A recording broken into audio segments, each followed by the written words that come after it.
ของชาวไทยบึงให้มีรูปร่างที่สวยงามนะครับด้านหน้านะครับมีเครื่องเส้นไหว้ประกำช้างนะครับประกำช้างไม่ถึงนะครับเชือกประกำนะครับซึ่งเป็นเชือกสำหรับคล้องช้างนะครับที่ทำจากหนังควายนะครับผ่านพิธีปลูกเสกจนมีความศักดิ์สิทธิ์นะครับเดิมใช้สำหรับคล้องช้างป่านะครับแต่ปัจจุบันนะครับเชือกประกำที่ผ่านพิธีมาแล้วนะครับถือเป็นวัตถุมงคลที่ให้คุณค่าด้านความแคล้วคลาดปลอดภัยนะครับโชคลาภแล้วก็ป้องกันภัยต่างๆนะครับ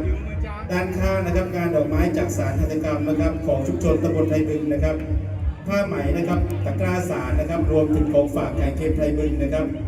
ด้านซ้ายนะครับฉัดข้าว5ชั้นนะครับเป็นธัญญาหารนะครับแต่เป็นศักดิ์ศรีนะครับสิ่งที่สะท้อนถึงวิถีชีวิตนะครับความอุดมสมบูรณ์นะครับการดำรงชีวิตและก็ความผูกพันทางวัฒนธรรมของชาวตำบลไทยบึงนะครับ